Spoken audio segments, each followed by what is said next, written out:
আসসালামু আলাইকুম প্রিয় দর্শক, অন্য মঞ্চের আলাপচারিতায় আপনাদের সকলকে আমন্ত্রণ জানাচ্ছি। আমি কিন্তু বলে দিয়েছি এই আওয়ামী লীগের সাথে এই ভারতের সাথে আমেরিকার সুসম্পর্ক স্থাপন হবে। তখন এরা কি স্লোগানটা দিবে? এরা তো বলেছে জামাত এর পরীক্ষিত বন্ধু আমেরিকা। আপনি দেখেন, কারণ আমেরিকা জনস্রোতকে ভয় পায়। কারণ ডিসেম্বরে দেশে গণঅভ্যুত্থান ঘটবেই, কেউ ঠেকায় রাখতে পারবে না।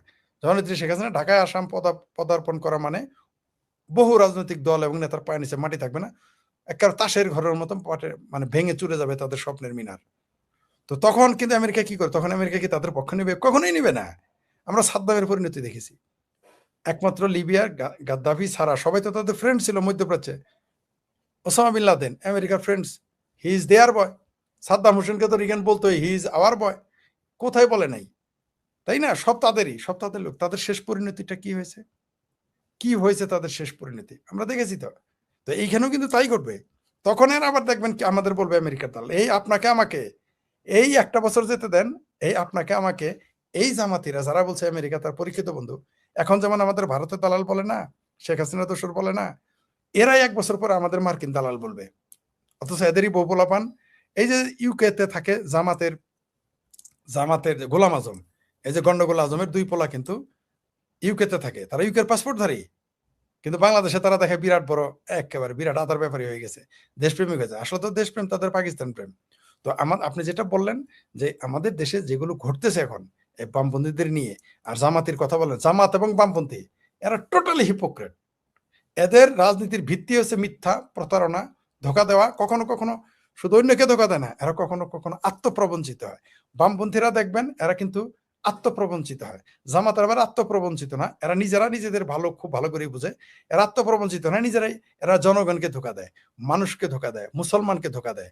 আপনি দেখেন এরা ফিলিস্তিনের গাজার মুসলমানের জন্য খুব চেঁচায়, কিন্তু বেলুচিস্তানে যে ৭৫ বছর যাবত ৭৩ বছর যাবত মারতেছে, কোনো প্রতিবাদ করেনি। ইভেন পাকিস্তান যে আফগানিস্তানে হামলা করলো, নিন্দা পর্যন্ত জানায়নি। প্রতিবাদ তো দূরের কথা, নিন্দা পর্যন্ত জানায়নি, একটা বিবৃতি দেয় নাই। কিন্তু তারা আবার দেখবেন যে গাজাতে যদি কেউ উষ্টা খায় পড়ে যায়, কাশ্মীরে যদি কেউ মানে হার্ট অ্যাটাকে মারা যায়, তাহলে বাংলাদেশে মিছিল মিটিং শুরু হবে। আপনি দেখেন পিওকে, পাকিস্তান অকুপাইড কাশ্মীর, সেখানে কি করলো এই জামাতে? এখানে 200 সরকারিভাবে 200 লোক মেরে ফেলেছে। ওই দিন আমার সাথে কথা হইলো পিওকের একজন লোকের সাথে, সে বললো যে 600-র উপর, সরি পিওকের না, মানে পিওকের নিয়ে যে গবেষণা করে ভারতে, তাদের সাথে কথা হয়েছে, তারা বললো মিনিমাম 600 লোক মেরে ফেলেছে। কিন্তু পাকিস্তানের কথাতেই 200 লোক মেরেছে। ওটা বাদ দিলাম, ভারত বলছে ওটা তো মানবে না। ভারত যদি কালকে বলে যে আল্লাহ আছে, বাংলাদেশের মুসলমান বলবো আল্লাহ নাই। ভারতের মুসলমান কালকে যদি বলে যে নবী হলো আল্লাহ রাসুল, বাংলাদেশের মুসলমান বললো নবীরে অস্বীকার করবে। এই হলো বাংলাদেশের মানুষের খাতিরত। আপনি যে শিরোনামটা দিয়েছেন সেটার সাথে কিন্তু এটা নিয়ে কিন্তু একটা বই লেখা যায়। আপনি যে শিরোনাম দিয়েছেন যে ভারত ঘৃণা, হিন্দু ঘৃণা, এটাকে একটু মডিফাই করে একটা বই লেখা যাবে, গ্রন্থ লেখা যাবে, শত শত বই লেখা যাবে, শত শত মানুষ লিখতে পারে, কলাম তো হাজার হাজার লেখা যেতে পারে।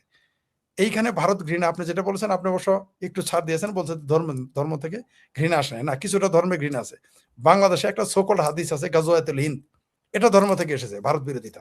আর নিঃসন্দেহে আপনি যেটা বলেছেন মুক্তিযুদ্ধ বিরোধিতার কারণেই ভারত আমাদের মুক্তিযুদ্ধে সহযোগিতা করেছে, হিন্দুরা আমাদের মুক্তিযুদ্ধে সহযোগিতা করেছে। সেই কারণে বাংলাদেশের মুসলমানেরা হিন্দুদের সহ্য করতে পারে না, ভারত সহ্য করতে পারে না। পাশাপাশি ওই যে তথাকথিত গাজওয়াতুল হিন্দ, ওই যে ইসলামের একটু জজবা আছে, এটাও একটা কারণ। এই দুই কারণে মিলে ভারতের হিন্দুদের এবং ভারতকে পছন্দ করে না। অথচ সবচেয়ে বেশি ইন্দোনেশিয়ার পরে সবচেয়ে বেশি মুসলমান বাস করে ভারতে, সবচেয়ে বেশি। এবং পৃথিবীতে কোনো মুসলমান দেশে কোনো অমুসলিম না, কোনো মুসলমান দেশে এত মাজার নাই। আপনি সৌদি আরবে একটা মাজার বানাতে পারবেন? আপনি ইরাকে, আপনি আপনি আপনি বাহরাইনে মাজার বানাতে পারবেন? কুয়েতে মাজার বানাতে পারবেন? কাতারে মাজার বানাতে পারবেন? কাল্লা থাকবে কারো? শুক্রবারে তো কারো গর্দন থাকবে না। কিন্তু ভারতে দেখেন সব মাজার, সব ভারতে। আরেকটা উদাহরণ দিই, এই ভারতে দেওবন্দ মাদ্রাসায় কোথায়? ভারতে। বেরেলবি আজমির শরীফ কোথায়? ভারতে। কিন্তু তাদের কাছে ভারত ভালো লাগে না। চিকিৎসা করবে কোথায়? ভারতে। চাল খাবে কোথায়? ভারতের। ফল খাবে কোথাকার? ভারতের। ডাল খাবে কোথায়? ভারতের। এমনকি ডাল ভেন্সিডিল খাবে কোথায়? ভারতের। সব ভারতের। আরে ভাই ওই জিনিসটা একটু দেখবেন, ওই যে ধর্ম তো ধরেন আমাদেরও আছে, আমি যে কয়েকটা দেশের কথা বললাম ওদেরও আছে। মিশরেও ইসলাম ধর্ম, মরক্কোতেও ইসলাম ধর্ম। তো সেখানে তো তারা এত ঘৃণা করে না, আমি মানে ওইটা বলতে চাচ্ছি, তাদের ওখানে তো কোনো ঘৃণাই নাই। ঠিক আছে, চমৎকার বল না, আমি ওই জন্য বলছি বাংলাদেশি মুসলমান, আমি ওদের কথা বলি নাই। কারণ আরবিরা ভারতকে ঘৃণা করে না, বরং ভারতের মুসলমানদের ঘৃণা করে, বাংলাদেশের মুসলমানদের তারা ঘৃণা করে। আপনি যে দেশের নামগুলো বললেন মরক্কো ছাড়া সব দেশগুলো, ইভেন আমি আশ্চর্য হয়ে গেলাম যে সবচেয়ে দুর্বল মুসলমান হইলো ওই এলাকায় ফিলিস্তিনিরও মুসলমান বাঙালি মুসলমানদের পছন্দ করে না, ফিলিস্তিনিরাও ভারতীয় মুসলমান পছন্দ করে না। কালকে আমার সাথে একজনের সাথে কথা হয়েছে, সেই ইসরায়েলে গিয়েছিল, তারপর মিশরে থেকেছে, মিশরে তার বন্ধু আছে, কথা হয়েছে, সে প্রতি সপ্তাহে একবার আমার লাইভে আসবে কথা বলার জন্য। সম্ভবত আপনার সাথে যদি সুযোগ হয় আমরা একসাথে কথা বলবো তাকে নিয়ে। উনি বলেছেন আমাকে, কয় মিশরিয়ারা তো বাংলাদেশের মুসলমান নামই শুনতে পারে না, কয় এমনকি ফিলিস্তিনিরও মিশরের নাম শুনতে পারে না। ঠিক যেমন পাকিস্তানিদের নাম এখন আফগানিস্তানিরা পছন্দই করে না। কোনো আফগানিস্তানের বেলুচের কথা বাদ দেন, আফগানিস্তানে যারা আফগানি মুসলমান তারা তো পাকিস্তানের নামই সহ্য করতে পারে না। আবার সে দেখেন, যে আফগানিস্তানের জন্য বাংলাদেশের মানুষ স্লোগান দিল যে তারা হবে তালেবান, বাংলা হবে আফগান, সে আফগানিস্তান কিন্তু এখন ভারতের বন্ধু, তারা বলেছে ভারত তাদের বন্ধু, এখন তারা আফগানিস্তানের বিরোধিতা শুরু করে দিয়েছে। আসলে এই অঞ্চলের মানুষগুলো এরা তো আসলে আইডেন্টিটি ক্রাইসিসে ভোগে, আইডেন্টিটি ক্রাইসিস, হীনমন্যতায় ভোগে, যে আমি যদি আরব না হই, তুর্কি না হই, ভারত বিরোধী। এরা কিন্তু সব সব এদের 7 পুরুষ 5 পুরুষ আগে খুঁজে পাওয়া যাবে, সব হিন্দু এবং নিম্নবর্গের হিন্দু। এটা আমি বলি নাই, এটা কে বলেছে? পাকিস্তানের খাজা আসিফ বলেছেন, প্রতিরক্ষা মন্ত্রী, যে হামারা পূর্বজ হিন্দু থে। আফগানিস্তানের মন্ত্রী এই যে 1 সপ্তাহ হয় না এসে বলছে যে হামারা ডিএনএ ভি হিন্দুস্তানি হ্যাঁ। ইন্দোনেশিয়ার প্রেসিডেন্ট কি বলেছে? যে আমাদের ডিএনএ তো ভারতীয়। তো এই এদের আইডেন্টিটি ক্রাইসিস নাই, কারণ বাংলাদেশের মুসলমানরা নিচু বর্গের হিন্দু থেকে মুসলমান হয়েছে, তাই তাদের আইডেন্টিটি ক্রাইসিস আছে। তার সাথে যুক্ত হয়েছে এই যে 71-এর পাকিস্তান প্রেম। এই দেশে পাকিস্তান প্রেম এত মারাত্মক, আমি একটা পড়ে দিয়েছিলাম যে যারা প্রয়োজনে আল্লাহকে অস্বীকার করবে, কিন্তু পাকিস্তানের বিরুদ্ধে সমালোচনা করলে বা পাকিস্তানের বিরুদ্ধে যাবেন, সমালোচনা আপনার কথা শুনবে না। কারণ ওই যে 71-এ পাকিস্তান ভাঙার বেদনা, আমি বিস্মিত হয়ে যাই। এরা বেলুচের পক্ষে নিবে না, এরা আফগানিস্তানের মুসলমান মালের পক্ষ নিবে না, এমনকি 25,000 ফিলিস্তিনিকে মেরে ফেলেছে আপনার সেই ব্ল্যাক সেপ্টেম্বরে বলে কথিত, যেটা সেই কুখ্যাত ব্ল্যাক সেপ্টেম্বরে 25 থেকে 30,000 মানুষ ফিলিস্তিনি মুসলমান হত্যা করেছে। আজ পর্যন্ত কোনো মুসলমান, কোনো বামপন্থী, কোনো এই ভণ্ড চিঙ্কু বামেরা বা বামেরা কেউ এগুলো না সমালোচনা করে না। কিন্তু এদের আপনি দেখবেন যে আরেক কথা কি বলে, 30 লক্ষ মানুষ মেরে ফেলেছে, বাংলাদেশের মুসলমান সমালোচনা করে না। মাদ্রাসায় বলাৎকার করে, বাংলাদেশের মুসলমান সমালোচনা করে না। পাকিস্তানি মৌলবীরা এই দেশে এসে ভারতের মৌলবীরা যখন আসে খুব ভালো। দেখেন আপনি আরেকটা জিনিস দেখাই, এই দেওবন্দ মাদ্রাসা থেকে পড়ে এসে রাজ্জাক বিন ইউসুফের পোলায় বলে ধর্মনিরপেক্ষতা হারাম। এই মাদ্রাসায় হাটহাজারির যত বড় বড় মৌলানা দেওবন্দ থেকে পাশ করে আসছে, পড়ে এসে বলে যে এটা ধর্মনিরপেক্ষতা হারাম। কিন্তু সবচেয়ে হাস্যকর ব্যাপার, দেওবন্দের মাদ্রাসার যে প্রধান, যে মাদানি যারা এটার দায়িত্বে আছেন, তারা স্পেশাল নামাজ পড়ে যে হে আল্লাহ, বাংলাদেশে তুমি, ভারতকে তুমি ধর্মনিরপেক্ষ রাষ্ট্র করার তো স্পেশাল নামাজ দোয়া করে নাই শুধু। স্যার আপনাকে আমি একটা জিনিস জানাই, বিলিভ ইট অর নট, ভারতের নিউজে এসেছে, তারা এই যে আপনার সর্বশেষ নির্বাচন গেল, তারা দেওবন্দে স্পেশাল নামাজ পড়েছে, স্পেশাল নামাজ, যে যাতে এই দেশ ধর্মনিরপেক্ষ থাকে। আর সেখান থেকে পড়ে এসে বলে ধর্মনিরপেক্ষতা হারাম, গণতন্ত্র হারাম, সমাজতন্ত্র তো বহুত আগে হারাম করে রেখেছে। আর এই হারাম করা সমাজতন্ত্রে ঘেরাই আবার এই জামাতিদের সাথে পড়ে। আমি বুঝে উঠতে পারি না। আপনি বললেন যে ফরিদের মোষ রাখা হারাম, আমার আপনার সাথে আমার ফিরিতি, আপনি বলতেছেন মোষ রাখা হারাম, আমি বললাম যে মোষ না রাখা হারাম, আপনি আমার সাথে খাতির রাখেন, আমরা তো সব রীতি হয়ে গেলাম না। এই বামেরা, এদের বলা হয়েছে, এই যে দেখেন বাংলাদেশের একজন বামপন্থী নেত্রী আছে, সে আবার ব্রাহ্মণ কন্যা, শুনেছি, উচ্চশিক্ষিত, বিরাট ত্যাগী নেতা, সে বাংলাদেশে একটি বিভাগে গরুর মাংস বিলায়। কোনোদিন শুনেছেন পাহাড়ে গিয়ে গিদর বা শুয়োরের মাংস দিয়েছে, যেটাকে কেউ কালাখাসি বলে, শুনেছেন কোনোদিন? তার মানেটা কি দাঁড়াইলো? এরা মিথ্যুক, ধোঁকাবাজ, এরা নিজেকে প্রমাণ করতে চায়। একদিকে হিন্দু বলে তো আমি তো মুসলমানের পক্ষে, মানে দিন শেষে এরা আসলে না বাম না প্রগ্রেসিভ। এই দেশের দেখবেন আপনি হেফাজত যারা, তারাও ভণ্ড। এই দেশের জামাত যারা, তারা বড় ভণ্ড। এই দেশে বুদ্ধিজীবীরা ভণ্ড, লেখক ভণ্ড। কেন ভণ্ড? আপনি দেখেন, সবচেয়ে দুঃখের কথা বলি, আপনি যেহেতু কথাটা তুলেছেন, এটা শুরুতেই বলতে চেয়েছিলাম, ভুলে গেছিলাম। চিত্রনায়ক আমাদের বাংলাদেশের অনেকেরই সুপারস্টার, তখন তো সুপারস্টার শব্দ ছিল না আমাদের সময়, মহানায়ক সোহেল রানা, একজন উচ্চশিক্ষিত মানুষ, দাড়িও রাখেন না এখনো, যে এরকম দাড়ি রাখছে একেবারে জুব্বা পরে ঘুরে, তাও না।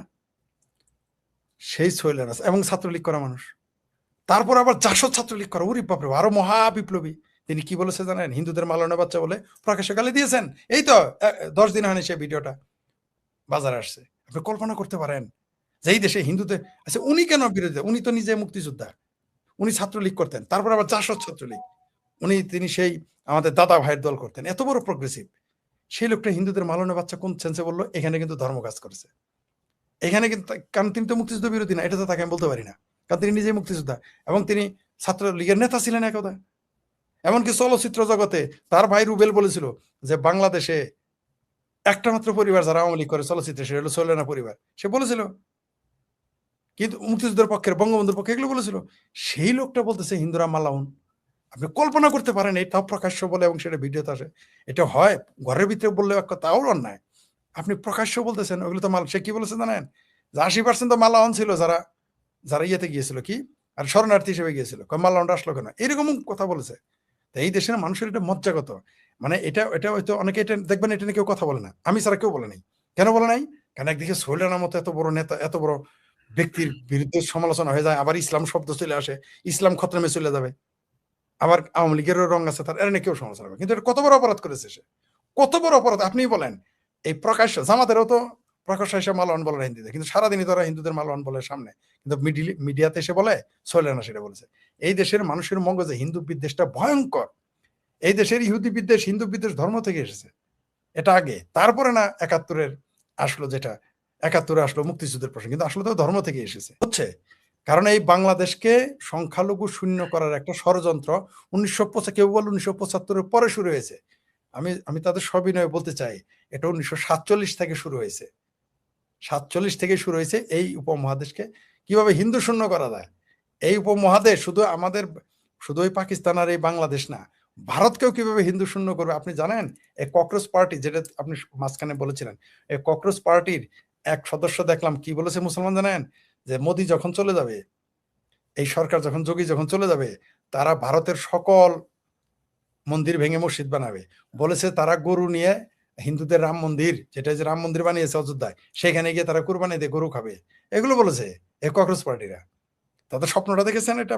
আপনার একটা অদ্ভুত তথ্য দেই, আসামের মানুষের কি, আচ্ছা হেমন্ত বিশ্বাস শর্মার সাথে বাংলাদেশের কোনো সম্পর্ক আছে? নাই। বাংলাদেশের মুসলমান তারা দেখতে পারে না কেন? কেন, কি কারণে? ওটা তো তাদের দেশের ব্যাপার।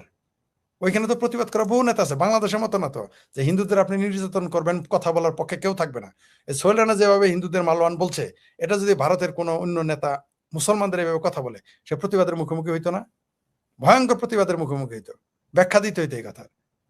আপনি দেখেন আসামের মুসলমানের শেখ হাসিনার কি সমস্যা, এইবার আমাকে বোঝান। আমি তখন চেন্নাই থাকি, এটা আপনাকে আমি 5 বছর আগের কথা বলতেছি। 5 বছর আগে আমার সাথে যিনি ছিলেন, তিনি, তার বাড়ি নোয়াখালী, তিনি বিএনপি ঘরানার, কিন্তু রাজনীতিতে সক্রিয় না, সাপোর্টার, ভোট দেয় ধানের শীষে, জামাতো না, ধানের শীষে ভোট দেয়। তার সাথে আমার দেখা হয় চেন্নাই, আমরা একসাথে চেন্নাইয়ের একটি রাস্তায় হাঁটতেছি। তো বাইদা ভাই আমাদের সাথে আরো বাংলাদেশিরা আসছে, পরিচয় হয়ে গেছে, আমরা কথা বলতেছি। এটা আমি আসামের লোক আসে, কি বলেছে জানেন? আমার এটা আমি তেমন না যে এখন বলছি, আগেও বলছি, এটা আমি লিখেছি। কথা বলার পর যখন শুনো বাংলাদেশে, সে জিজ্ঞেস করলো কে কোন দল করে, তো সবাই বললো সব বিএনপি। ওইখানে সব, অদ্ভুত ব্যাপার, কাকতালীয়, ওইখানে সবগুলো বিএনপি। তো আমার কথার কেউ কিছু বলতেছে না, আমার কোনো কথা বলে না। তো আমার অর্ধেক লোকই আমাকে চিনে, আর পরস্পর পরিচয় হলো তারা বিএনপি। লোকটা কি বললো জানেন? কয় তোমরা শেখ হাসিনা মেরে ফেলো না কেন? 5 বছর আগের কথা বলতেছি। আচ্ছা, আসামের একটা মানুষের মগজে এটা কে ঢুকাইলো আপনি আমাকে বলেন? মুসলমান সে। হ্যাঁ, সে মুসলমান। হ্যাঁ, হ্যাঁ, আমি তার ছবি তুলে রেখেছি। সে, ওইখানে আমাদের গ্রুপ ছবি আছে, আমি তুলে রেখেছি ইচ্ছা করে। ওই লোক বলতেছে যে শেখ হাসিনাকে মেরে ফেলো না কেন, বলে ফেললো। এখন যারা আমাকে চিনে তারা মুখ চাওয়াচাই করতেছে, এটা কি বললো? চিন্তা করে দেখেন আপনি, এই ঘৃণাটা কেমনে আসলো? শেখ হাসিনার প্রতি ঘৃণা কেন আসলো? আমি তখন তাকে জিজ্ঞেস করলাম আপনি কেন মেরে ফেলতে চান? সে আমার কি বললো? কয় সাইদিরে ফাঁসি দিতে গেছে। আলাপ শুনছেন? আসামের মুসলমানের সমস্যা, নিজামী সাইদিরে ফাঁসি দিতে, আসামের মুসলমানের সমস্যা। কি বুঝলেন আপনি? এটা কি আপনি কল্পনা করতে পারেন? এই জন্য তো সাইদি আন্তর্জাতিক তাফসির কারক, মানে ওই ইন্ডিয়া, ওই অঞ্চলটা। আমিও তো তাহলে আন্তর্জাতিক তাফসির কারক। আমার কথাও তো আসাম, কথা তো শুনে কলকাতায় শুনে ত্রিপুরা, আমিও তাহলে আন্তর্জাতিক। ফরিদ ভাই, আমি 2-3টা পয়েন্ট আনতে চাই, ভুলে যাচ্ছি। আপনি কয়েকজন খুব, আপনাকে সবাই খুব চাচ্ছে, আপনার কথা শুনতে চায়, অনেক প্রশংসা করছে। তো একটা ককরোচ কারা এটা তো আমরা বুঝতেই পারছি, আপনি এটা জানতে চাইছিল। ও আরেকটা ককরোচ ইস্যু ওই যে আপনার এই সাতক্ষীরায় জামাতের এক এমপি মামুনুল কাণ্ডের মতো একটা কাণ্ড ঘটেছে, কোনো মন্তব্য করবেন নাকি? আসলে ওই জামাতি তৃতীয় শ্রেণীর এই লোকগুলো নিয়ে কথা কথা বলতে চাই না। এরা এত বেহায়া বেলাজ। প্রথমে বললো এটাই আইদা বানানো, তারপরে বললো তার দ্বিতীয় বউ, তারপরে আবার বউয়ের মুখোশ পরে আইলো আরেকজন, সে আসে নাই, আরেকজন আনছে। যে লোক বিবৃতি দিল যে তার শ্বশুর, ওই লোক তার পোলার বয়সের চেয়েও কম। মানে একটা ধুলায় অন্ধকার জামাতেরা লোকেরা। এরা আমি বললাম তো, এরা নিজেরা যখন ছাত্র, এই যে বলছি তো, ছাত্র শিবিরের ছেলেটা যখন ধরা পড়লো একটা মেয়ে নিয়ে, ওই মেয়েটাকে অ্যাবর্শন করাইলো, তাকে বিয়ে করবে বলে কথা দিয়েছিল, তার সাথে যৌন সম্পর্ক করেছিল। পরে জামাতের থিঙ্ক ট্যাঙ্কাররা কি বললো যে আল্লাহর নবী রাসুলেরা নবীরা এবং সাহাবিরাও এগুলো করতো, আরেকজন বউ পছন্দ হলে বলতো বউ দিয়ে দাও। এরা তো এরকম, এরা ধর্মকে ঢাল হিসেবে, এরা এইখানে তার সহজ ব্যাপার। আরো কত দেখেন না বউ বানাই ফেলছে। যে মেয়ের বয়সই হলো 16-17 বছর, ভিডিও হইলো আরো 2-1 বছর আগের, তারা এই 23-26 সালে নাকি তারা বিয়ে করছে। মানে কিরকম মিথ্যুক, মিথ্যার তো একটা সীমা থাকা উচিত। তো ওই ব্যাপারে যদি বলি, এরা যে চরিত্রহীন, এদের ধর্ম যে একটা লেবাস। আবার দেখবেন ওই নেতারই, ওই জামাত নেতা যে ধরা পড়েছে একটা মেয়ের সাথে, তারা ব্যক্তিগতভাবে কে কি করলে এটা আমার যায় আসে না। আমি কিন্তু তার সাথে কি করেছে, যদি ওই মেয়ে ম্যাচিউর্ড হয়ে থাকে, তার সাথে মিউচুয়াল যদি তারা কিছু করে, এই ব্যাপার আমার কোনো কথাই নাই, কারণ তাদের ব্যাপার। কিন্তু প্রশ্ন হইলো, তারা তো বড় বড় লম্বা লম্বা কথা বলে, তারা নারীদের সামনে দেখে না পর্দা দিয়ে কথা ভোট চায়। আপনি একটা দৃশ্য দেখবেন বেরোইছে যে পর্দা দিয়ে ভোট চাইতেছে, মানে এত ভদ্রলোক। কিন্তু ওইখানে আরেকজনের মামুনুল হক আরেকজন শহীদুলের বউ নিয়ে ঘুমায় 500 এ আবার আরেকজনের নাতিরে নিয়ে শুয়ে থাকে। মানে অদ্ভুত ব্যাপার। ধর্মের ফরিদ ভাই, এখানে আমার একটা পয়েন্ট আছে। আমার পয়েন্টটা হলো, বাংলাদেশে যারা ওয়াজ করে এত তারা ধর্মকে আপনার এইখানে এস্টাবলিশ করতে চায়, এবং মামুনুলের নিজের ওয়াজ আমি নিজ কানে শুনেছি। মামুনুল যে কাণ্ড করেছে, এই কাণ্ড করলে বুক পর্যন্ত পুঁতে মামুনুলকে মেরে ফেলা। ওই মেয়েটাও যেহেতু বিবাহিত, মামুনুল যাকে নিয়ে গিয়েছিল, এদেরকে বুক পর্যন্ত পুঁতে মেরে ফেলা হলো শাস্তি। আর জামাত যা করেছে, যে এই জামাতের এমপি, সেখানে মেয়েটা বোধহয় অবিবাহিত হলে তার অন্য শাস্তি, কিন্তু এই জামাতের এমপিটাকে কিন্তু বুক পর্যন্ত পুঁতে মেরে ফেলার কথা। তো যারা আপনার বাংলাদেশে ইসলাম কায়েম করতে চায়, সেই জামাত হেফাজত, তারা যদি এইটা যদি ওদের উপর একটু কার্যকর করে দেখাতো, তাহলে তো আমরা বুঝতে পারতাম যে না, ওরা, আপনি যেটা বললেন যে এরা প্রতারক না, এরা সত্যি সত্যি অন্তরে যা সেটা চায়। কিন্তু আমরা তো সেটা দেখি না। আমরা যেটা দেখি, এরা সহজ সরল বাংলাদেশের মানুষকে আপনার অন্ধকারের দিকে টেনে নিয়ে যাওয়া, নাকি? হ্যাঁ, এবং তারা ইসলামকে ঢাল হিসেবে ব্যবহার করে। এরা হলো জামাল ফিরা পাগলা, ডিমের হালি 3টায় বেচবে, 5টায় না, 5টায় কিনবে, 3টায় বেচবে। ইসলামের কথা বলবে, তাহলে শরীয়ত আইন ওর উপরে কায়েম করে দেখাই দেখ। আপনি যেটা প্রস্তাব দিলেন আমি সমর্থন করলাম, তারা এর উপরে আইন প্রয়োগ করে দেখাক, দেখি পারে কিনা তারা। কিন্তু ওই যারা ইসলাম দেখেন না, এরা নিজেরা মাদ্রাসা বানায়। আচ্ছা, ডক্টর শফিকুরের কোনো বাচ্চা মাদ্রাসায় পড়েছে? ওই আবু তাহের নাই ফায়ার বা গোলাম আজমের পোলা মাদ্রাসায় পড়েছে? গোলাম আজমের তো পড়ে নাই, আমি জানি। নিজামীর ছেলে আমেরিকায় থাকে, কি সুন্দর ইংরেজি বলে। মানে সে হলো মডার্ন। তাহলে এরা তো মাদ্রাসায় পড়ে নাই, তো এরা ভণ্ডামি করে, ধর্মকে ঢাল হিসেবে ব্যবহার করে। কারণ ভণ্ডদের শেষ আশ্রয় হচ্ছে ধর্ম। এটা আমি বলি নাই, এটা বলেছে ডক্টর হুমায়ুন আজাদ স্যার, বলেছেন যে ভণ্ডদের শেষ আশ্রয়স্থল হলো ধর্ম। আর লেনিন মার্কস এরা তো বলেই গেছেন যে বামপন্থীরা এখন এদের সাথে এত প্রীতি, তাদের যে পীর আনে পীর দস্ত, তাদের বামপন্থীদের যে নবী রাসূল, লেনিন মার্কস কি বলে গেছে? ধর্মকে কেউ বলেছে আফিম, কেউ বলেছে এগুলো ধর্ম হলো রাজনৈতিক হাতিয়ার, এগুলো বলে গেছে।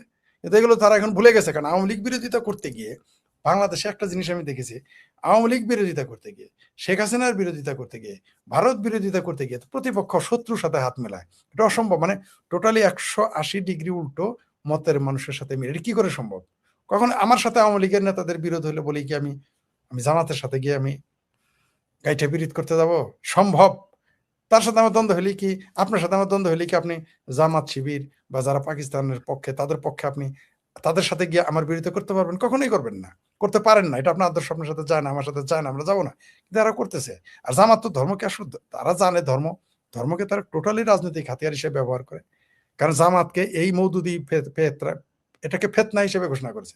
হেফাজতের আমির কি বলেছিল যে ইহুদি না ছাড়া, মানে যদিও তার সাথে আমি একমত না, তার ওই ইহুদি শব্দের সাথে আমি একমত না, বলছে যে ইহুদি না ছাড়া কাদিয়ানির চাইতে জামাতি ফেতনা ক্ষতিকর। এটা তো ছিল আমার ছোটবেলায়, আমি দেখেছি কওমি মাদ্রাসার মৌলবীরা এই জামাতের মওদুদির বই নিয়ে নিয়ে ঘুরতো, এবং এরা কত ভাবে কাফের এইটা প্রচার করতো। হ্যাঁ, এখনো আছে। এখনো প্রকাশ্যে বলে জামাতিরা কাফের, মওদুদিবাদীরা কাফের।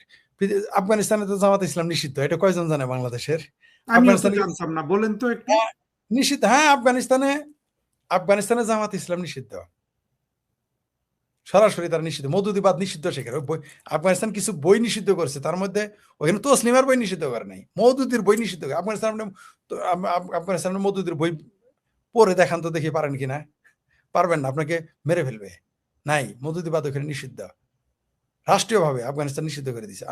ওই যে আফগান যে আমিরাত, ইসলামী আমিরাত, তাদের দেশে তাদের সরকারের নাম তো ইসলামী আমিরাত, তাই না?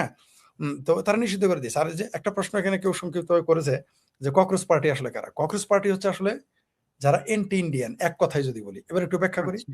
যারা বিভ্রান্ত বাম, কিছু উগ্রবাদী মুসলমান, কিছু ক্ষমতার থেকে পতিত, যারা জীবনে ক্ষমতায় যেতে পারবে না, যারা ডিপ স্টেটের পয়সা খাচ্ছে, যারা পাকিস্তান পেয়ারা, এদের কিন্তু আফগানিস্তান পেয়ারই দেখবেন না। আফগানিস্তানে অপারেশন সিন্দুরে কেন হামলা করলো এটা কৈফিয়ত চাইছে কলকাতার বামেরা, মিছিল করে কেন হামলা করলো। কিন্তু আফগানিস্তানে যে পাকিস্তান হামলা করে বৃদ্ধ সহ শিশু মারলো, এই ব্যাপারে বামেরা কথা বলে নাই, কোনোদিন বলবেও না। এরা হচ্ছে আমি বলেছি তো, ভারতের জন্য হুমকি কিন্তু বাংলাদেশ না, ভারতের জন্য আমার গবেষণা, আমার তো একটা বই লিখতেছি, বইটা হয়তো একটু বড় হয়ে যাচ্ছে, এই জন্য সময় লাগবে, আরো তো কয়েক খণ্ড হবে। সেখানে আমি কিন্তু লিখেছি যে ভারতের দুশ্মনে, ওখানে কিন্তু আমি পাকিস্তানের নাম লিখি নাই, বাংলাদেশের নাম তো লেখার প্রশ্নই আসে না, আমি ওখানে লিখি নাই। আমি বলেছি ভারতের 1 নম্বর দুশ্মন হচ্ছে ভারতের ভিতরে থাকা যারা বামপন্থী, তারা ভারতের দুশ্মন, সকলে নয়, অধিকাংশ। আবারও বলি, আমি যেটা বলতেছি বামপন্থীরা বলছি মানে 100% বামপন্থী ভারত বিরোধী তা কিন্তু বলি নাই। ভারতের অধিকাংশ মুসলমান ভারত বিরোধী। এটা যদি এই ব্যাপারে কারো বিতর্ক থাকতে পারে, আমি দায়িত্ব নিয়ে বললাম, আমি 17টা দেশের মুসলমানের সাক্ষাৎকার নিয়েছি। প্রত্যেকটা মুসলমান, তাদের হৃদয় হচ্ছে পাকিস্তান, তারা স্বপ্ন দেখে ভারতকে তারা পাকিস্তান বানাবে। এমনকি অনেকেই বলে না, যে যেমন কয়েকদিন আগে একজন বলল, ভারতের কোন নেতা যেন বলে ফেলেছে নাকি, কে যেন বললো, কোন ব্যক্তি, যে আমরা ভারতে যাই নাই কারণ আমরা পাকিস্তান যাই না, আমরা ভারতকে ভালোবাসি। মিথ্যা কথা। তারা পাকিস্তান এই জন্য যায় নাই যে ভারতকে তারা পাকিস্তান বানাবে, এবং এখনো সেটা বিশ্বাস করে। এমন না যে 47-এ বলেছে শেষ, নো নো, এখনো বলে। আমাকে যদি, আমি তাদের লাইভ আনতে পারবো, সে এসে বলবে আপনাকে, তারা এটা বিশ্বাস করে যে তারা ভারতকে পাকিস্তান বানাবে। এই স্বপ্নে তারা ভারতে থেকে গেছে। আপনি আমাকে বলেন, উত্তরপ্রদেশের যে সকল মুসলমানেরা পাকিস্তান চেয়েছিল, কত পার্সেন্ট পাকিস্তানে গিয়েছিল? মাত্র 4%। উত্তরপ্রদেশের প্রায় 85 থেকে 90 লাখ ছিল তখন মুসলমান। আমার এক্সাক্ট ফিগার মনে নাই, কিন্তু এর মধ্যে 85 থেকে 90 লাখ। আপনি আমাকে বলেন তো, সেই 85 থেকে 90 লাখ মুসলমানের মধ্যে কয়জন গিয়েছিল পাকিস্তানে? বলতে পারবেন সংখ্যা? মাত্র 4 লাখ। ওই 4 লাখের মধ্যে আবার 20, 25, 50 হাজার ফেরত আসছে। তার মানে কত পার্সেন্ট গেল?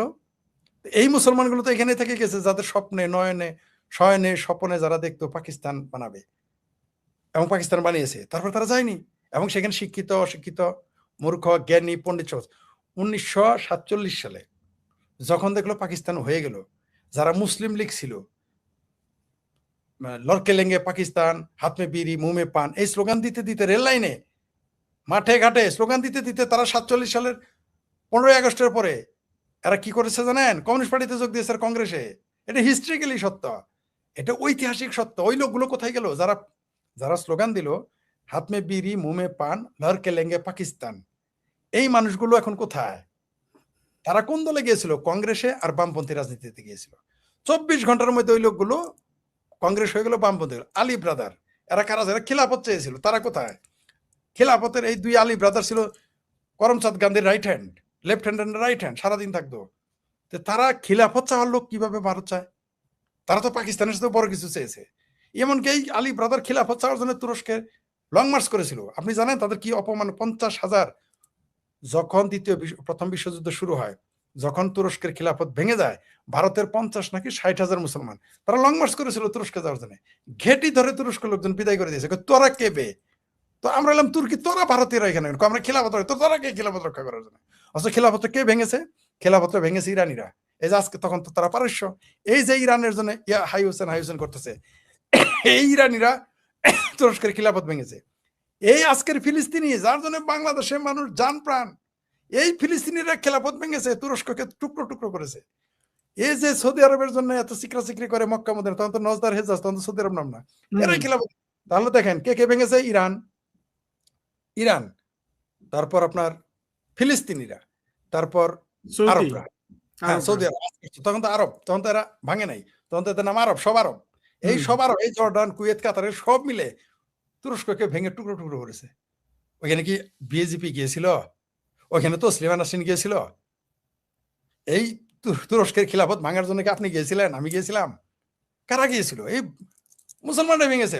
কিন্তু ভারতের এই, তখন তো ভারতবর্ষ, তখন তো আর ভাঙে নাই, এই ভারতবর্ষের কিছু বেকুব মুসলমান, সম্ভবত সেটা মানে 50 থেকে 60, এক্সাক্ট ফিগার মনে নাই, এরা লং মার্চ করলো খিলাফত রক্ষা কর। কিরকম হাস্যকর যে সেই লোকগুলো কোথায় গেল? সেই লোকগুলো সব ভারতে রয়েছে।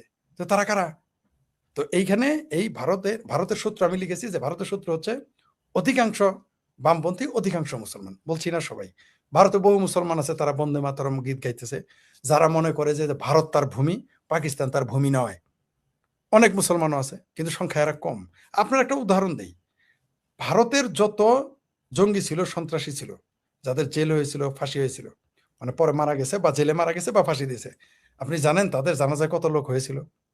এই যে কয়দিন আগে উত্তরপ্রদেশের মুক্তার আনসারী নাকি কি যেন একটাকে মেরে ফেললো, যোগী সরকার তাকে এনকাউন্টারে মারলো। আপনি কি জানেন তার লাশ কি করেছে? তার লাশকে কেমিক্যাল দিয়ে রেখে দিয়েছে যাতে লাশ নষ্ট না হয়। লাশ নিয়ে মিছিল করবে, আপনাকে বলে দিলাম, এর আগেও বলেছি, আমি লিখেছি, এই যে আজকে আপনাকে আবার আপনার চ্যানেলের মাধ্যমে জানালাম, ওই লাশ, ওই মুক্তার আনসারী, ওই জঙ্গি সন্ত্রাসীর ওই লাশ তারা কেমিক্যাল দিয়ে রেখে দিয়েছে। ওই লাশ তারা তুলবে যখন যোগী সরকার না থাকবে। এদের প্ল্যান দেখেন, এটা কেউ কল্পনা করতে পারেন? এটা আমাকে উত্তরপ্রদেশে তার বাড়ির আশেপাশের লোক আমাকে বলেছে। আমি আপনার চ্যানেলের মাধ্যমে জানিয়ে দিলাম ভারতীয়দের এবং বাংলাদেশের মুসলমানদের জানিয়ে রাখলাম যে মানুষের চিন্তা কোন দিকে। তাহলে এরা কারা? সন্ত্রাসী। আর মিছিলে আপনি জানেন আর জানা যায় কত লোক হয়েছে? আপনি বলেন তো, এপিজে আবুল কালাম, ভারতের প্রেসিডেন্ট, একজন প্রেসিডেন্টের জানা যায় কত লোক হওয়া উচিত কমপক্ষে? আমি জানি না, ফরিদ ভাই একটু বলেন না নাম্বারগুলা, যে সাথে বলেন আমাদেরকে। কাশ্মীরের মুসলমানদের জানা যায় 10 লক্ষ, 12 লক্ষ, 15 লক্ষ লোক হয়েছিল। উত্তরপ্রদেশের সন্ত্রাসীদের জানা যায় 10 থেকে 20 লক্ষ লোকের জানাজা হয়। নর্মাল একটা লোক, নর্মাল একটা সন্ত্রাসী, মানে খুন করছে, জেল হয়ে গেছে, তার জানাজাতে 2 লাখ লোক হয়েছে। ওই যে একটা নাপিত, একটা মুসলমান, একটা হিন্দুর ঘরে ঢুকে তার বাচ্চাকে, বউকে মেরে ফেলেছিল, আপনি জানেন তার জানা যায় কত লোক হয়েছে? 2 লক্ষ লোক হয়েছে। সব গ্রামের মুসলমান আসছে।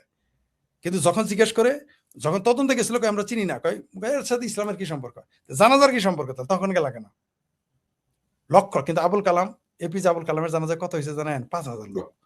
কত? আর আমি 5,000 লোক, তাও এই 5,000-এর মধ্যে 4,500 হলো হিন্দু। আপনি কল্পনা করতে পারেন? কল্পনা করতে পারেন? আর আমার যে নাস্তিক বলে, আমি মূল্য তো এখন 5,000-এর চেয়ে বেশি লোক হবে। I am nobody. আপনি আমরা তো মৃত্যু অবধারিত, মারা যাবই। আপনার জানাজাতে মিনিমাম 20,000 লোক, 50,000 লোক হবে মিনিমাম, মানে সরকার যেটাই থাক, মিনিমাম 50,000 লোক হবে আপনার জানাজা। আমার যে মানুষ নাস্তিক বলে, মুরতাদ বলে, কাফের বলে, মনে যা চায় তাই বলে, ঠিক আছে, ইহুদি বলে, যা চায়, আমার জানাজা মিনিমাম এখন 5,000 লোক হবে। আর না বেশি হবে। আপনি এখন অনেক জনপ্রিয়, বিশেষ করে বাংলাদেশের মুক্তিযুদ্ধের পক্ষের মানুষদের কাছে আপনি যেভাবে এসছেন এবং আপনি যেভাবে কানেক্টেড হয়েছেন, আমরা কিন্তু সেটা পাচ্ছি না। আমি খুব এই জন্য আপনাকে আসলে অভিনন্দন জানাই। আপনার এই টেস্টিমোনিয়াল আমার জন্য, আমার অনুপ্রেরণা, আরো অনুপ্রেরণা যোগাবে, আমাকে শক্তি, সাহস সঞ্চয় করবো আপনার এই কথায়। আপনি ঠিকই বলেছেন। কিন্তু আপনি দেখেন, এপিজে আবুল কালামের জানাজায় 5,000 লোক। আপনি দেখেন সেই ভিডিওগুলো আছে, তো এটা তো এমন না যে আমি বানিয়ে বলতেছি, আপনি সব ভিডিও পাবেন। আমি আপনাকে যেগুলো বললাম, যেটা 47 সালে কথা বললাম, সেগুলো ভিডিও নাই। কিন্তু আমি যে জঙ্গিদের জানাজা, সন্ত্রাসীদের জানাজা কথা বললাম, আচ্ছা আপনাকে একটা উদাহরণ দেই। কাসাবের মতো জঙ্গির জন্য 200 ভারতীয় বিখ্যাত ব্যক্তিরা সাইন করছে তার জন্য ফাঁসি না হয়, যার জন্য কয়েক শত লোক মারা গেল। এই 200 কারা? এখানে তো অনেক হিন্দু আছে আমি ধারণা করি। এখানে হিন্দু আছে, মুসলমান আছে, অদ্ভুত ব্যাপার। এখানে সব বামপন্থী এবং মুসলমান স্বাক্ষর করেছে তার জন্য, এমন বিখ্যাত। এখানে আমার প্রিয় অভিনেতা নাসিরুদ্দিন শাহ পর্যন্ত আছে। কল্পনা করতে পারেন? কিংবদন্তি অভিনেতা, সে এখানে স্বাক্ষর করেছে।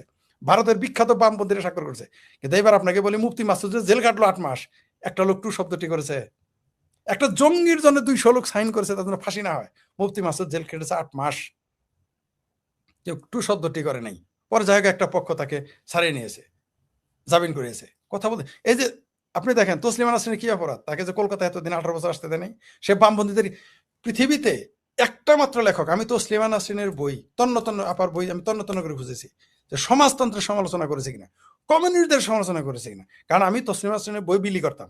আমাকে কমরেড আমাদের দৌলতুজ্জামান স্যার, আমাদের জামালপুরের বিখ্যাত বামপন্থী ব্যক্তি, বিখ্যাত প্রগ্রেসিভ মানুষ, তিনি আমাকে, বামপন্থীরা কিন্তু তসলিমার সমালোচনা করতো, আপনি জানেন 90 দশকে কি বলতো আমার জানেন? যখন তার লজ্জা বই বলে যে এই বাংলাদেশে না এই মৌলবাদ স্প্রেড করতেছে তসলিমা নাসরিন, ঠিক এখন যেমন বলে মৌলবাদ স্প্রেড করেছে শেখ হাসিনা, বামপন্থীরা বলে একই বামপন্থী, ওই লোকগুলোই বলে। তখন তো আমি বয়সে তরুণ ছিলাম, মেনে নিয়েছি, বুঝি না, বলছি উস্তাদে বলছে ঠিকই বলছে। কিন্তু আবার কিছু কিছু কমরেড আমাকে তসলিমা, ওই যে কমরেড দৌলতুজ্জামান, আরজ আলী মাতাব্বরের বই, তারপরে আপনার বামপন্থীদের কিছু বই, তারপর ম্যাক্সিম গোর্কির কিছু বই, সাথে তসলিমা নাসরিনের বই দিত পড়াইতে, আমি মানুষকে দিতাম। তো তসলিমা আপার বই আমি খুঁজে দেখতাম যেখানে মার্কসিজমের বিরুদ্ধে বলছে কিনা বা সমাজতান্ত্রিক নেতা। আমি তার অন্তত অর্ধেক বই, তার যত বই আছে অর্ধেক বই আমি পড়েছি, ইচ্ছা থাকুক আর না থাকুক পড়তে হয়েছে, ঠিক আছে। তার বই আমি কোনোদিনই পাই নাই যে সমাজতন্ত্রের সমালোচনা করেছেন বা কোনো কমিউনিস্ট নেতা সমালোচনা করেছেন। কিন্তু বাংলাদেশের সব কমিউনিস্ট, ভারতের সব কমিউনিস্ট তার বিরুদ্ধে কেন? সে তো কোনোদিনই সমালোচনা করে নাই কমিউনিস্ট। আমি তার জীবনে শুনি নাই মার্কস নিয়ে, তার বইয়ে মার্কস শব্দ আছে কিনা আমার সন্দেহ আছে, আমি পাই নাই এখনো। লেনিনের সমালোচনা করে নাই, চে গুয়েভারের সমালোচনা করে নাই, কোনো কমরেডের সমালোচনা করে, সমাজতান্ত্রিক রাজনীতির সমালোচনা করে নাই। কিন্তু তসলিমা নাসরিনের বিরুদ্ধে কেন বামপন্থীরা থাকলো? আমার এটা বোধে আসে না। মানে এটা কি ধরনের, তার মানে এরা কি তোষণ করেছে? সেই জন্য বলেছি ভারতের প্রধান শত্রু, আমি লিখেছি ভারতের বামপন্থী রাজনৈতিক শক্তি হলো ভারতের 1 নম্বর শত্রু। 2য় নম্বর শত্রু হচ্ছে ভারতের ভিতরে। ভাই আমি এটার একটা কারণ কিন্তু বলেছি অলরেডি, আপনি যেটা বললেন কেন তসলিমা নাসরিনের কল্লা চায়, এইটাও কিন্তু দেখেন ওই পাকিস্তান প্রীতি এবং পাকিস্তানের পরাজয়ের আপনার প্রতিশোধ নিয়ে। আপনি দেখবেন আমি আসাদ নূরের কাছে শুনেছি ওই যে দ্রিকের যে শহীদ আছে না, তসলিমা নাসরিন, আসাদ নূর তো এখন করে না, ওরা কিছুটা ইসলামের সমালোচনা করে, একজন বিশ্বাসী মুসলমান হিসাবে আমার মাঝে মধ্যে ওটা নিয়ে আমার একটু সমস্যা হয়। কিন্তু দেখেন থাকতেই পারে, জি, এই শহীদ নাকি আল্লাহ নবী রাসূল সবাইকে গালি দেয়। এই দ্রিকের শহীদ যে ওই যে ছবি তোলা, ওই যে ভণ্ডামি করে, হ্যাঁ সত্যি বলেছে আসাদ। তো তাহলে শহীদের কল্লা কেন চায় না কেউ?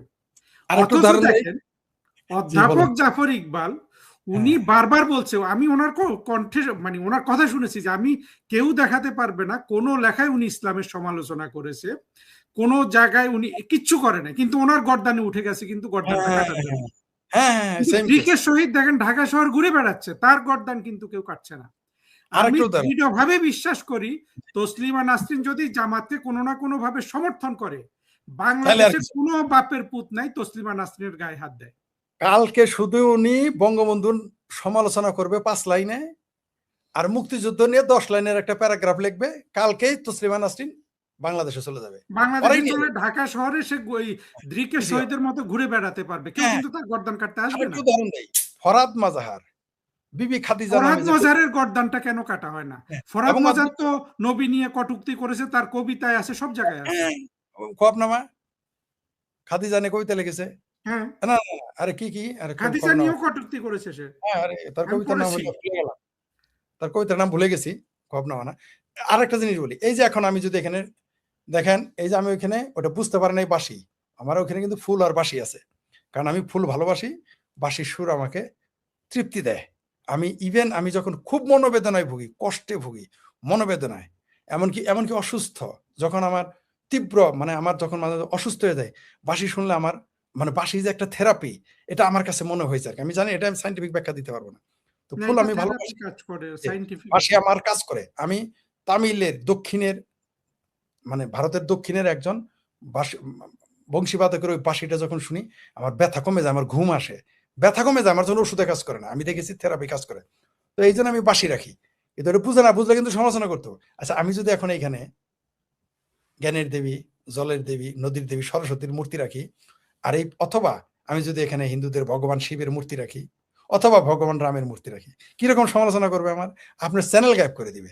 আপনারও সমাজ এই লোকেরা কেন আনছেন? কিন্তু আপনি দেখেন তো ফ্রড মাজাহারের পিছনে দেবী সরস্বতীর মূর্তি নাই, সে অনেক কিছু আছে তো দেখলাম। হ্যাঁ, ফরহাদ মাজাহার তো ঘুরে বেড়ায়। আপনার সমালোচনা কেউ করে না, কারণ কি? ওই যে যেটা বললেন, কারণ ফ্রড মাজাহার মুক্তিযুদ্ধ বিরোধী, ফ্রড মাজাহার ভারত বিরোধী, ফ্রড মাজাহার হিন্দু বিরোধী, ফ্রড মাজাহার শেখ হাসিনা বিরোধী, ফ্রড মাজাহার জয় বাংলা শব্দ বিরোধী।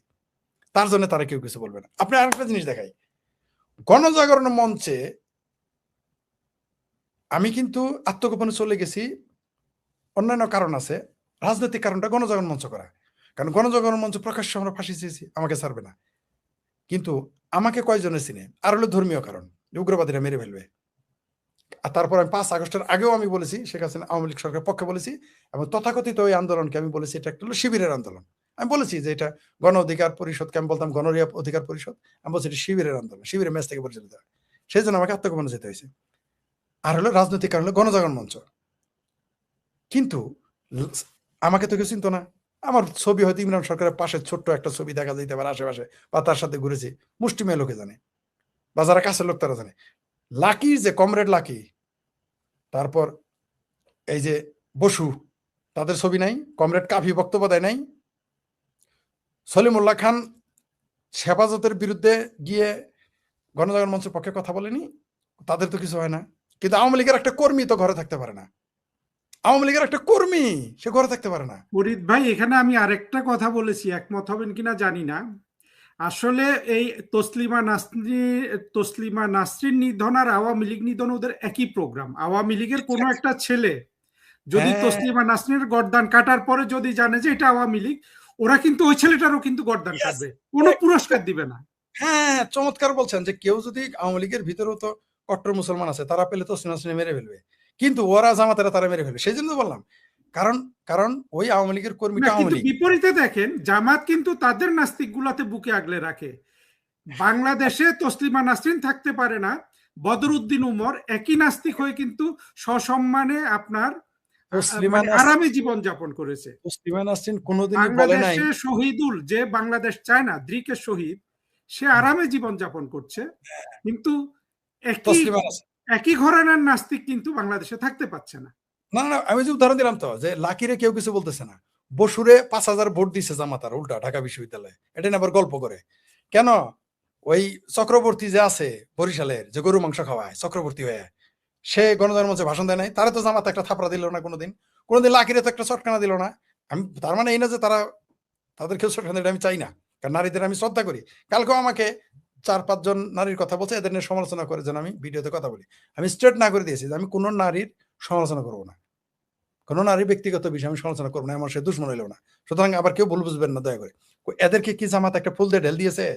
কিন্তু ওই গণজাগরণ ওই ওই ওই জায়গা দিয়ে আওয়ামী লীগের একটা কর্মী, ছাত্রলীগের একটা কর্মী যেতে পারবে, তার জান থাকবে থাকবে, কিন্তু তাদের কিছু বলে না কেন? কারণ ওই যে দৃক শহীদুল এদের শেল্টার দিচ্ছে, ওই যে সিংকুবাম যাদের বলি ভিতরে ভিতরে।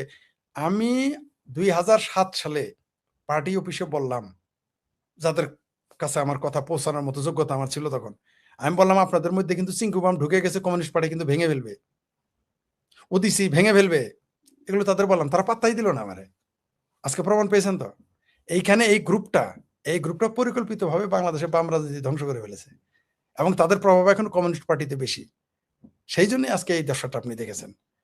আর আপনি যে উদাহরণ দিলেন, তসলিমা নাসরিনের কোনো লেখাতে আমি পাইনি যে তিনি আল্লাহর নিয়ে সমালোচনা করছেন, আমি দেখি নাই তো।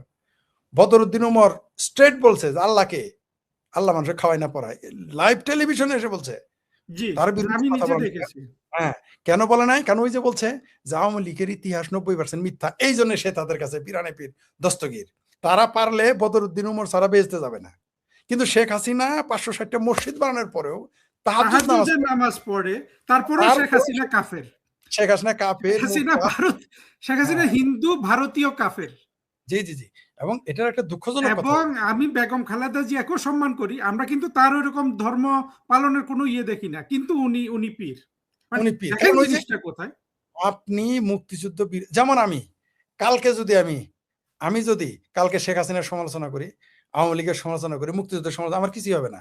কিছুই হবে না, আপনি ঢাকা শহরে বুক ফুলিয়ে ঘুরে বেড়াবেন, আপনার কিছুই হবে না।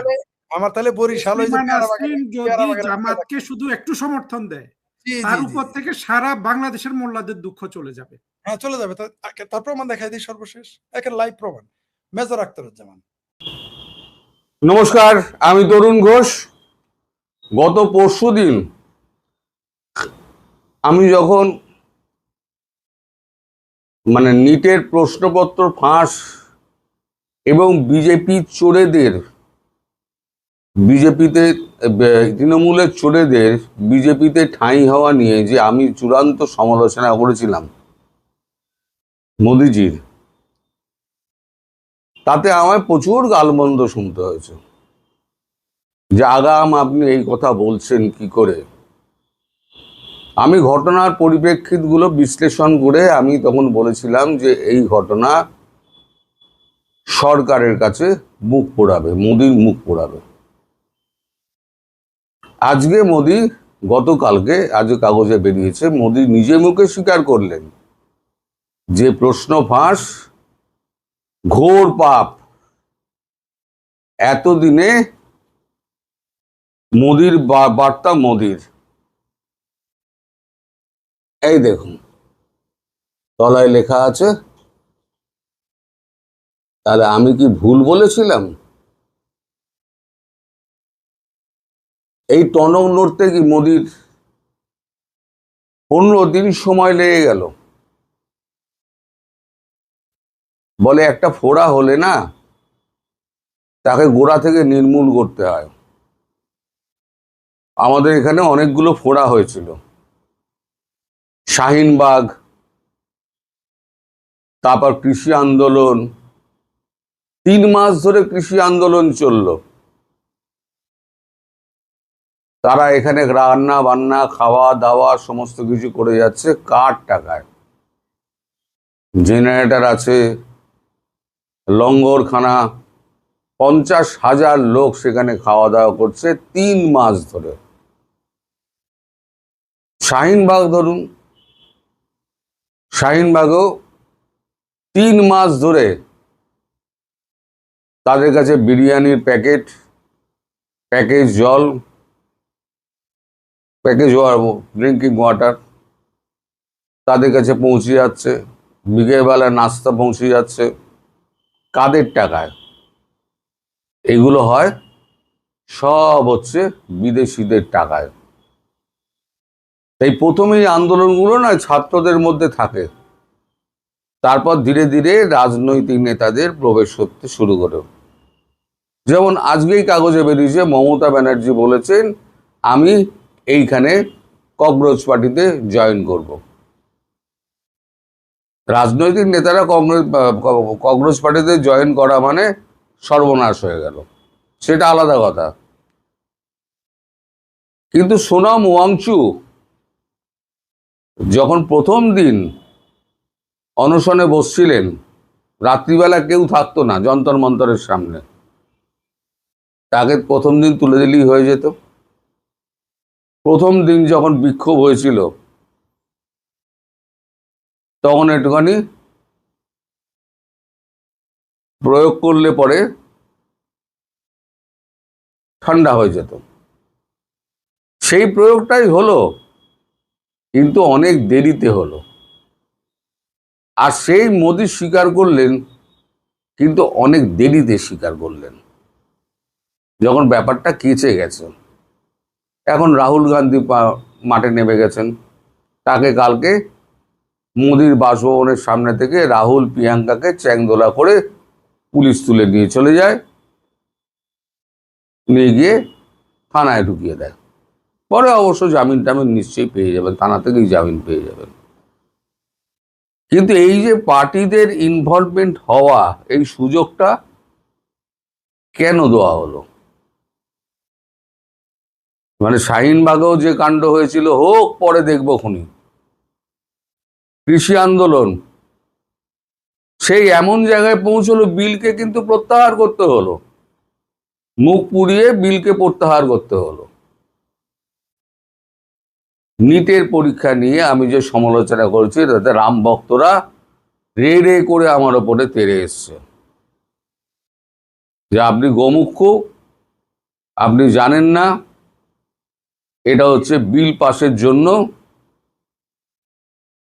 কিন্তু একবারও আমি যে দাবিটা তুলেছি যে শিক্ষামন্ত্রী ধর্মেন্দ্র প্রধানের পদত্যাগ কেন করা হচ্ছে না, বলা হচ্ছে না পদত্যাগ করতে, সে ব্যাপারে কিন্তু মন্তব্যে কেউ কোনো কথা বলেনি।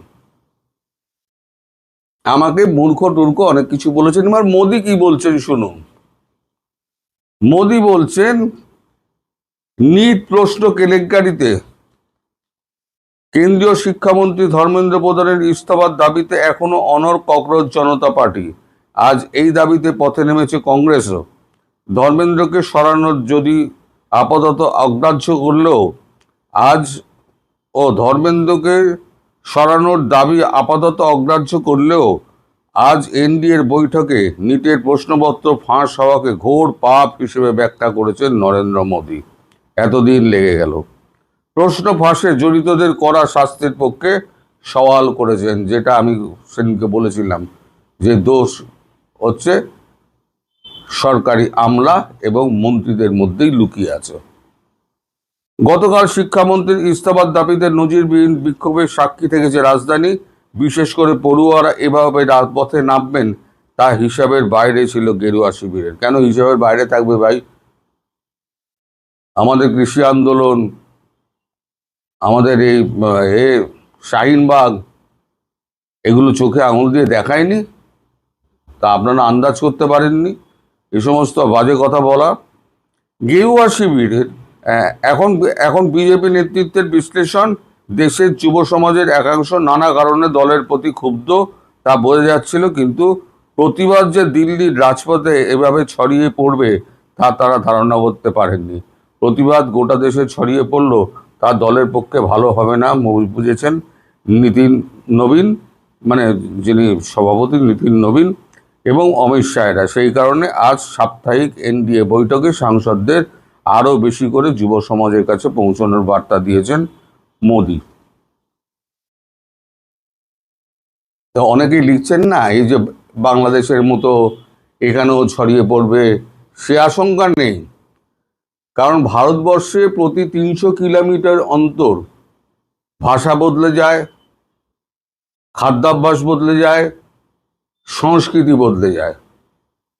আপনি ধরুন দিল্লিতে এনসিআর এই ঘটনা ঘটছে, ন্যাশনাল ক্যাপিটাল ডিজাইন এনসিআর, যেটা তার পাশেই তো উত্তরপ্রদেশ।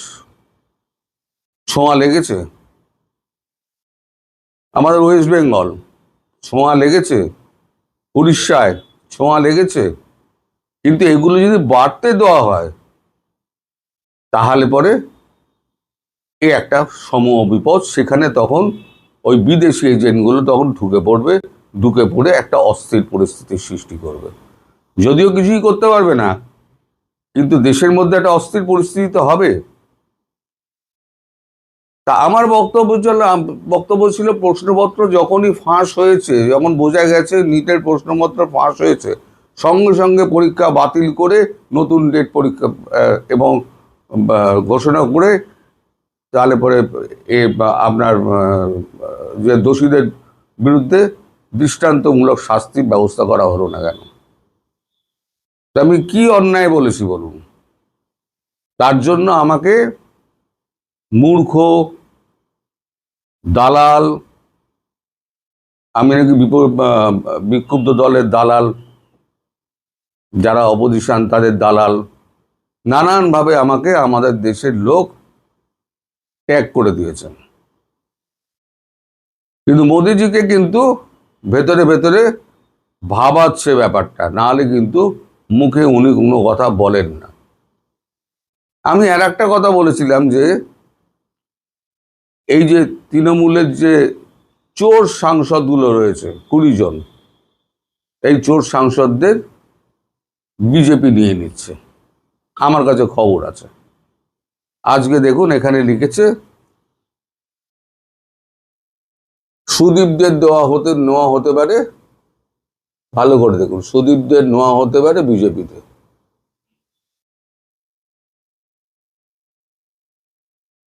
তাহলে আমি কি খুব ভুল বলেছিলাম? আমি কোনোটাই কিন্তু ভুল বলিনি। আমি বলি 2 দিন আগে, ঘটনা প্রকাশ হয় 2 দিন পরে, যার জন্য অনেকে আমাকে মানে ভিডিও বেরোবার সঙ্গে সঙ্গে গালাগালির বন্যা বইয়ে দেয়। আমি একবার হাতে নাতে দেখিয়ে দিলাম যে এই ঘটনা। এখন বলা হচ্ছে যে দোষীদের দৃষ্টান্তমূলক শাস্তির ব্যবস্থা করা হবে, কিন্তু ধর্মেন্দ্র প্রধানকে এখনো পর্যন্ত সরানোর কোনো রকম মানে ইঙ্গিত সরকারের পক্ষ থেকে দেওয়া হয়নি। আপনি পরিবারের প্রধান, আপনার ছেলে যদি চুরি করে তাহলে আপনার অজান্তে চুরি হচ্ছে? তৃণমূলে যে চোরগুলো চুরি করতো মমতা বন্দ্যোপাধ্যায় জানতেন না? অভিষেক বন্দ্যোপাধ্যায় জানতেন না? ডেলি 1 কোটি না 2 কোটি টাকা না এলে পরে নাকি অভিষেকের মাথা গরম হয়ে যেত, মানে খাই এতটাই বেড়ে গেছিল। ডেলি 1 কোটি 2 কোটি টাকা তার চাই, না হলেই তার মেজাজ খারাপ। সরি। তো সেইখানে এই যেগুলো বিক্ষুব্ধ তৃণমূল আছে, এগুলো সব কটা চোর, সব কটা। বিধানসভায় যে কটা গেছে সে কটাও চোর, আর রাজ্য সংসদে যে কটা গেছে সে কটাও চোর। তা চোরেদের আমি দলে নিয়ে কি বার্তা দিলাম?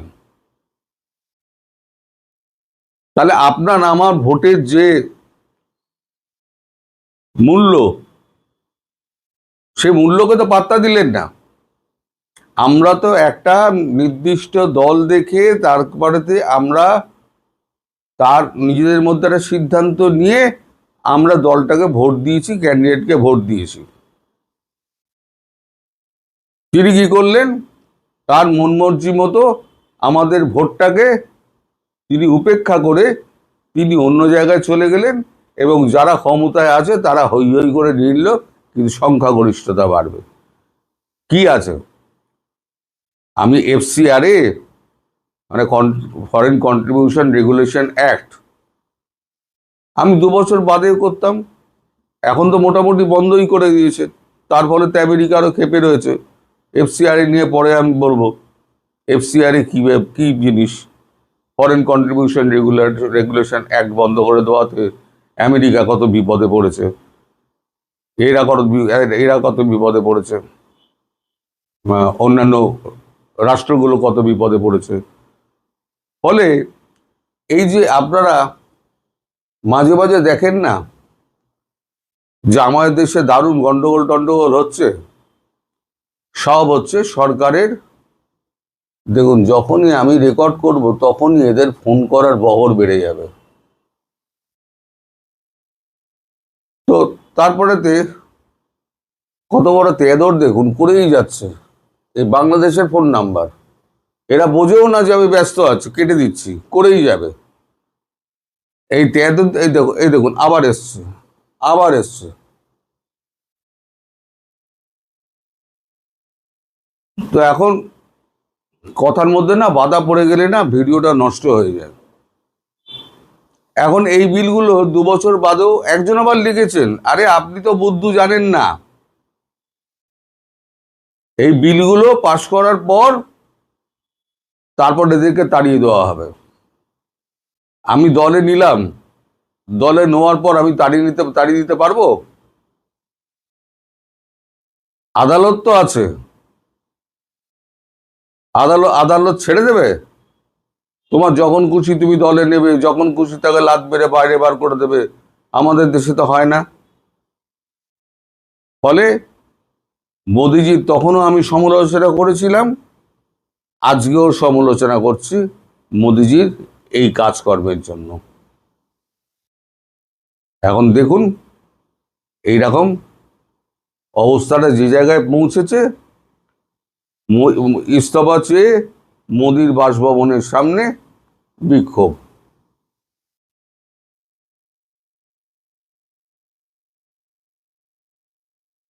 আমাদের এখানে ঝামেলাকে বাড়তে দেওয়া হয়, বাড়ুক, বাড়তে যখন একেবারে ক্যান্সারে হয়ে যাবে তখন আমরা ব্যবস্থা নেব। সেই লাঠিচার্জ করলাম। আমাদের এখানে লাঠিচার্জ মানে কি, 2-4টে পশ্চাৎ দেশে হয়তো আঘাত পড়ে, ম্যাক্সিমাম ওই লাঠির ঘা ওই মাটিতে মারে, আর তাই দিয়ে যেরকম ভয় দেখায় তাতেই পালিয়ে যায়। সেগুলো 2 দিন আগে করলেই হয়ে যায়, তাহলে পরে এত ব্যাখ্যা ট্যাখ্যা আমাদের দিতে হতো না, এবং এত কুকথা আমাদের নরেন্দ্র মোদী সম্পর্কে আমাকে বলতে হতো না। আপনাদের দেশে প্রচুর লাফালাফি হচ্ছে, মোদী সরকার বোধহয় পড়ে গেল। বাংলাদেশ আর ভারতবর্ষ দুটো আলাদা। ওই যে বললাম, প্রতি 300 কিলোমিটারে আমাদের ভাষা বদল হয়ে যায়, আমাদের কালচার বদল হয়ে যায়, আমাদের খাদ্যাভ্যাস বদল হয়ে যায়। ফলে এখানে 140 কোটির দেশে সমস্ত জনতাকে একত্র করে আপনি যে করবেন, তার কোনো সুযোগ নাই, তার কোনো সুযোগ আপনি পাবেন না। ফলে ডিপ স্টেটের ব্যাপারটা, ওগুলো যারা নাচানাচি করছে তারা না জেনে নাচানাচি করছে। সবাই ভালো থাকবেন, সুস্থ থাকবেন। আপনি বিশ্বাস করেন, মানে সমালোচনা করে এই মুহূর্তে কিন্তু পুরো বাংলাদেশ শেখ হাসিনা কবে আসতেছে এই রিউমার কিন্তু চলে গেছে। আর বিএনপির ভিতরে এই যে 6 মাসে যে উপদলীয় কোন্দল সৃষ্টি হবে, এইটা বিএনপির জন্য, জামাতের জন্য দেখতে পারবেন কাল কাল হয়ে দাঁড়াবে, কাল। আর এটাই আওয়ামী লীগের জন্য সাপে বড় হয়ে যাবে। কারণ মনে রাখবেন যে আপনি আমার সম্পর্কে যা জানেন, আমি আপনার সম্পর্কে যা জানি, প্রতিপক্ষ কি জানে জানে না। আপনি যদি আমার বিট্রে করেন বা আমি যদি আপনার সাথে বিট্রে করি, আমি সব বেশি করতে হবেন আপনি আমার, একেবারে সবচেয়ে বেশি ক্ষতি করতে পারবো, রাইট? তাহলে আপনার 1000 শত্রুর চেয়ে বেশি ক্ষতি আমিও করতে পারবো আপনাকে, আপনিও আমাকে করতে পারবেন। তাহলে মনে রাখেন ওই লোকগুলো কিন্তু এখন ধীরে ধীরে, বুঝতে পারছেন, ওই যে বিএনপি ক্ষমতায় আসার পরে বিআইয়ের চাচাতো ভাইয়ের যে পিটাইছে ক্ষমতার জোরে, ওরা কিন্তু জেগেছে, ভেতরে চাকরি খেয়েছে, তারা কিন্তু জেগেছে। ওই যে ইসলামী ব্যাংক থেকে 6000 চাকরি খাইছেন, সেই 6000 লোক কিন্তু আওয়ামী লীগের কর্মীর সাথে বেশি কাজ করতেছে। তারপরে ক্ষমতায় গিয়েই দোকানে হামলা, বাড়িতে হামলা, এরে মায়ের ওরে মায়ের, মানে আমি আওয়ামী লীগের কর্মীদের কথা বলতেছি না, তাদের তো হিসাব আলাদা, এদের উপর নির্যাতন তো হয়েছে। যারা আওয়ামী লীগ করে না তাদের উপরেও কিন্তু কম নির্যাতন হয় নাই। আপনি কিন্তু শুধু আওয়ামী লীগটা দেখেছেন, সাধারণ মানুষের উপরে যে নির্যাতন করেছে জামাত বিএনপিরা, মানে মাস্তানি করেছে, পাবলিক ফুলতেছে শুধু, ব্যাঙের আছে না, ব্যাঙ আছে না, ওই যে গোতা ব্যাঙের মতো ফুলতেছে শুধু, বুঝতে পারছেন?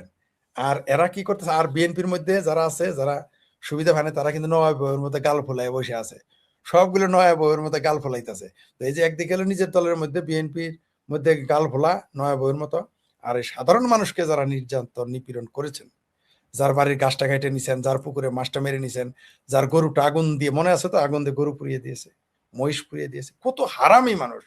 আর মানুষই মানুষ পুড়িয়ে মেরে ফেলে, আর তো গরু আছে। তারপর পুকুরে বিষ দিয়েছে, ওই লোকটা কাঁদতেছে, যার ক্ষেতের ধান কেটে নিয়ে গেছে, ধানের ক্ষেতে আগুন লাগাই দিয়েছে। এগুলো কি মানুষ ভুলে গেছে মনে করেছেন? কিছুই মানুষ ভুলে নাই, মানুষ কিছু ভুলে না, সুযোগের অপেক্ষায় থাকে, সুযোগের অপেক্ষায় থাকে। আপনি কি মনে করেছেন যে এই যে আওয়ামী লীগের যে পতনটা ঘটেছে, এখানে শুধুমাত্র কি তাদের শক্তি বেশি বলে? না, আওয়ামী লীগের ভিতরে ঘুণ ধরে গিয়েছিল, ঘুণ ধরা বাঁশ, ঘুণ ধরা কাটতে এমনি পড়ে যায়। এখন যেটুকু আছে সার, মনে করেন একটা ঘুণ ধরা বাঁশ বাড়ি টাড়ি দিলেন, ভিতর থেকে ঘুণ চলে গেল, কাঠটা থাকলো। এখন তো আওয়ামী লীগ পুরা যেটুকু আছে কাঠ, আওয়ামী লীগ এখন যেটুকু আছে ওটি কিন্তু এখন শক্ত কাঠ, এখন কিন্তু ঘুণ ধরা নাই। ঘুণে তারা যাও ছিল, ঘোষণা দেওয়ার পর কিন্তু ওই ঘুণ বাড়াই যাইতেছে। আশা করি সমাজদারকে এটা বলবো না আমরা, ক্লিয়ার। ওই জননেত্রী শেখ হাসিনা কিন্তু এক ঢিলে কয়েক পাখি মেরে ফেলেছে। বিশ্ব মিডিয়াকে বলে দিয়েছে, ঠেকাও তোমরা আমাকে, আমাকে কথা বলতে দিবা না, মিডিয়া কভারেজ তার শেখ হাসিনা। তারপরে কি করেছে, সরকারকে চ্যালেঞ্জ করেছে, আদালতকে চ্যালেঞ্জ করেছে। তারপরে কি আওয়ামী লীগের কর্মীদের মনোবল চাঙ্গা করেছে। আরেকটা কাজ কি করেছে শেখ হাসিনা, সে হলো কর্মী, আওয়ামী লীগের ভিতরে যারা 2 নম্বরে আছে তাদের কিন্তু ফেফড়ার গলা শুকিয়ে যাইতেছে। হায় হায়, এত টাকা মেরেছি, অত টাকা মেরেছি, এখন যদি না যাই তাহলে ধরা, মানে গেলেও ধরা, না গেলেও ধরা। এইবার ধরা না গেলে শেখ হাসিনা নোটে চলে যাবে, আর গেলে তো কাজ করতে হবে, মাঠে থাকতে হবে, ঝুঁকি নিতে হবে। আর তো ওই যে চেহারা না দেখায় ফেসবুকে বলা, তারপরে বড় বড় লেকচার দেওয়া, ওগুলো তো চলবে না। এখন তো সামনে আসতে হবে, কারণ সামনে তো আমি থাকবো না, আপনি থাকবেন না, মাঠে ময়দানে তাদেরই থাকতে হবে। তো তখন তো এইবার তো আর বলতে পারবে না যে নেত্রী ঘোষণা দেয় নাই তাই আসি নাই। এইবার কি বলবে? আমি বলতাম আপনারা প্রকাশ্যে কথা বলেন না কেন? কি বলছে জানেন মিথ্যুকেরা? ওই নেত্রী তো আমাদের নির্দেশ দেয় নাই। আমি বলছি নেত্রী কি আপনারা নির্দেশ দিচ্ছে? আমার কথা তো, আমি বলছি যে নেত্রী তাহলে ওই যে আপনি যে টেহাটা মারছিলেন, আপনি চাকরি দিতে 20 লাখ দিতেন, ওটা বোধহয় নেত্রী কয়ে দিয়েছিল না? তারপর আপনার বউরে যে পোলার শালারে যে এই পদে দিচ্ছেন, ওই পদে দিচ্ছেন, ওইগুলো বোধহয় নেত্রী কয়ে দিছিল। তারপর কোটি কোটি টাকার, মানে একজন আমাকে নিজে বলেছে যে তার জামাই বাড়ি 20 কোটি, আমার কাছে আওয়ামী লীগের এক নেতা বলেছে যে 20 কোটি টাকা, হয়তো সে কম বলেছে অথবা বেশি বলে, সেটা তার ব্যাপার। আমাকে বলেছে যে 20 কোটি টাকা তার মেয়ের জন্য সে দিছে।